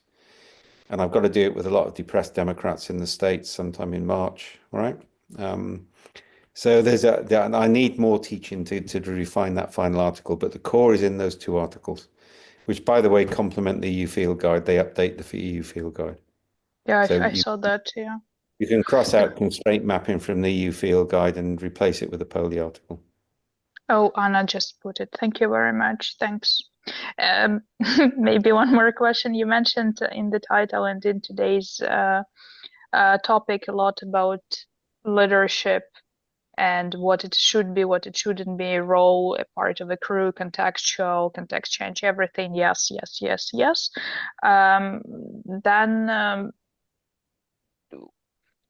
What's the offer? What's then the proposition? What should leaders or leadership kind of be taught about or not taught? Because because now half of the course is the personality, half of the course is skills, and half of the course is the leadership theories one by one. Most things that I see. Okay, so I think there's a couple of things. If you use the Ashton framework, that talks about artifact skills, habits, experience, and natural talent. You can teach the first 2, but not the last 3. Right? They have to evolve. Right? And the trouble is, people think if they've done a leadership course, they're now a leader. Right? So when we're doing leadership programs, we get people to diarize their experience over 6 months and swap those stories with other people going through the same experience. Because every now and then, one individual will have to take a leadership role. It's how you manage out of a crisis. But most of the time, you're not in a crisis. Yeah. The other thing, to be honest, is I think scientific management got this right. I mean, it all went wrong with business process reengineering and systems thinking, because that focused on processes and started to treat people as components within the engineering framework. If you go back to Taylor and you go back to scientific management, it basically uses a military model of leadership, not an engineering model. Military models have survived for thousands of years, and they're really successful because they're role-based, but actually they're not as hierarchical as management. A weapons sergeant has authority over a brigadier in some contexts. So a military model can change the authority structures very rapidly in context, and it's survived for thousands of years. So I would go back to military models, to be honest. They're successful. They have a hierarchy, but the hierarchy is role-based. It's not people-based. Military assume that they'll get incompetent people and make them competent by good training and practice. They don't assume they'll get brilliant people. Mm-hmm. And they talk about roles and roles interactions. So I would start there. How about human-centric leadership then? Human-centric, well, you're talking about humans, so how can you not be human-centric? I think that's jargon. Business-centered? So this is, again, this duality that you are talking about. You just train it. It's more messy than that, right? And I think we've got it now when we talk about agency, assemblage, affordance. What's afforded you by the environment, what are the patterns of belief and attitude which determine what you can decide, what level of agency do you have or you give up other people. You don't need a theory of leaders if you're working that properly. The leadership structures will emerge from what you're doing. As a distributed horizontal kind of. Well, they may not be. They're hierarchical at times. I mean, there's the times where sorry, I've had to do it later. There's a time where you just have to step in and tell somebody, no, we're not doing that. I'm sorry, and I'm at the early stage of this, I haven't formalized it yet, but it's kind of like we're not a company which works off bureaucracy and control. We're a company which does what we need to legally do and everything else is open. And I'm probably going to have to be assertive about that. Yeah. So there are times when you have to step in, and that there's nothing wrong with that. That's needed from time to time. Right. So, and you see that in tribal cultures. So that hunt leader is very different from the leader of the tribe. In fact, the hunt, and if you go and if you ever go trekking in Nepal, it's quite interesting to see leadership, all right? So, I mean, first of all, the Sherpas are magnificent, all right? They never lose people. They look after you. They're absolutely brilliant. But they've also all done several years as a porter carrying those massive bloody weights. Then they've been a junior Sherpa, then they've been a Sherpa, and they're all based on families and they know each other and they validate each other. You're completely safe with those groups and they can flip roles almost instantly if they need to. Right, and that's a good example. The whole trekking community in Nepal is a fascinating example of a 50, 60-year evolution of a process. Mm-hmm. Thank you so much.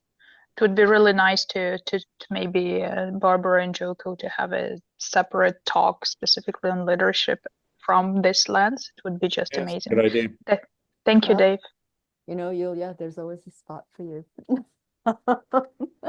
But also there's so many aspects of this, right? Because it's also, so much of this is, and Dave, you and I have talked about this, is the language, right? Because even just using the word mindset, you define mindset in a very particular way.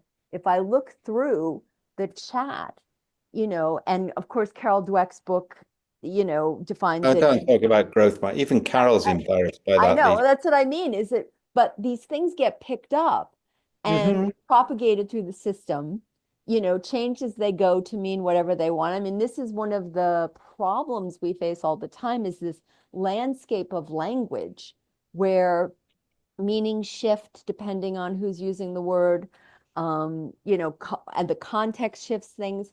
And so you don't want a fat tail in language. Language evolves because we make sense of the world. And the trouble with the mindset word, it's got such a mental model, it's got such a fat tail, people don't want to abandon it. That's what I mean. They kind of like know it's wrong, but they don't want to abandon it because it's familiar. And sometimes you just have to change. Yeah. Or they read an article and they've used it ever since, and they can't let it go because it fit with what they thought they were accomplishing at the time. And so we have that problem too, where language is tied to identity as well. But anyway, Bernhard, I think you are going to be the last question because we're close to the hour and we should let Dave go and finish the wine. Okay. Well, I was just on your note, I was just thinking sometimes I'm tempted of writing or thinking of a history of humanity and human evolution as a big nonetheless. Misunderstandings and badly applied things, and nonetheless we are a bit better off than before, and not this idea of brilliant thinkers and then everybody else implements what they thought. But that just on the side. No, Dave, I was thinking from very early in your talk, you mentioned workshop setting and people talking to each other, so that the difference of the workshop setting in comparing to the ordinary state of the system is actually a drawback. At the same time, when you think about your experiential leadership trainings, or you put them somewhere, well, trainings, experiences, but you put them somewhere else so that different context changes them, and then you put them back into a system where these effects of being different are actually positive. And I was thinking this could also be applied to the workshop, actually, that you embrace the difference of the workshop setting, you impose a structure that otherwise would not happen in the system. And then different things can happen, or different things, things happen differently that you intend to propose or to produce in that way. Now the question is, there is a potential for these effects to last when people go back into the system, but at the same time, of course, the system is supposed to defend its own patterns and therefore defends that. Now I was wondering, have you thought about what could be design elements that impact this power balance, so that things that have happened in this special situation actually get carried on and don't get eaten again by the existing patterns of a system? I haven't, because I don't think workshops can achieve that. I think workshops have a limited functionality. If I take a group of leaders and dump them into a working class community and make them cleaners for a week, I'm not telling them how they should think differently, and I put them in a position where they may come to think differently. And part of the problem is workshop facilitators get their rocks off by actually engaging in the content and telling people what sort of people they should be. I know some don't, but that's a general pattern. I was thinking about integration as an example. About what, sorry? It's integration, Stafford Beer's integration, where it's a structure. It's a structure. You can't predicate everything on what Stafford Beer did, because actually Stafford Beer wouldn't do what he did now if he knew more about the science. He'd never create bloody VSM model. And you can't predicate it on he's doing things for the first time in a specific space, all right? It's like dialogic thinking. When Bohm talks about it, it makes sense because it's different. Now it's become a bed of platitudes for a highly facilitated process in which nobody's allowed to dissent. All right, now that isn't what Bohm intended by it. So facilitation nearly always perverts the system. So you're better off not starting there. And I think there's a simple rule. If you can't facilitate it in a language you don't understand, you shouldn't be running the workshop.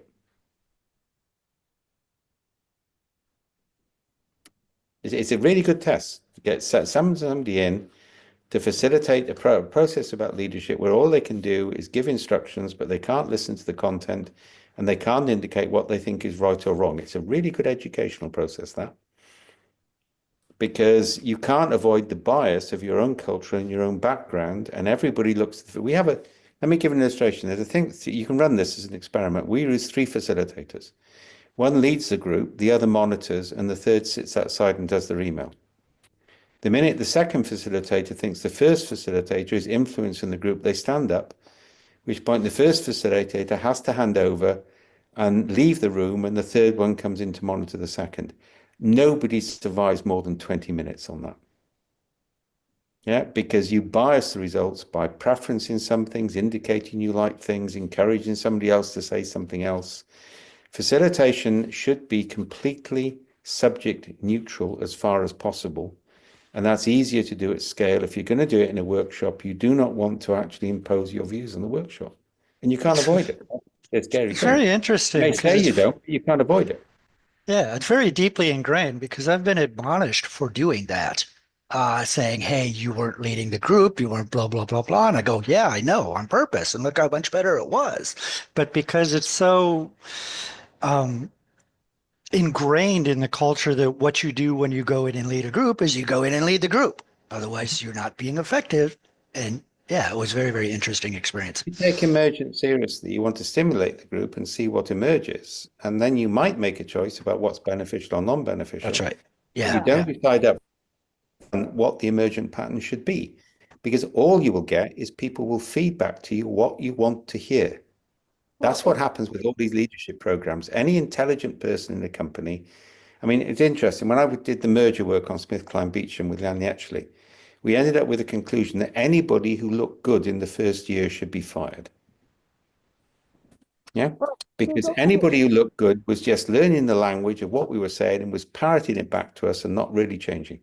Well, but there's also that problem, Dave, too, of like, you know, we've become very good about, or we think we're very good about blame, right? We all talk about blame. We don't want to blame culture. But the flip side of that is the problem with praise.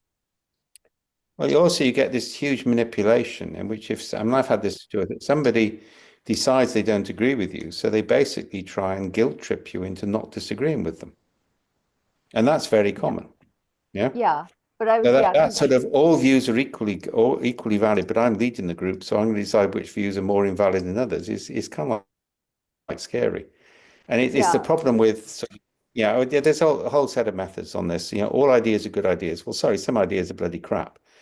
Yeah, and somebody has to call it at the time. Okay, well, I think that we're at the top of the hour, so I think that is going to be a wrap for 2024. And so, Dave, thank you so much for being here today and for all your support for the lounge. We really appreciate it. You have been a solid supporter from day one. We'd also like to thank all the speakers that have given so generously of their time over this year and all of the other years we've been doing this. And of course, thanks to all of you as well, because you come along with us on this ride, and many of you are here no matter what topic we're presenting on, and we really appreciate that. We have an exciting lineup planned for 2025 so far, so watch the meetup page and your emails. And in January, we'll be joined, hopefully, by Alicia Guerrero, and we hope you can all be here for that. So once again, whatever you're celebrating, have a great holiday season or just some time off, and we'll see you all in 2025. Bye.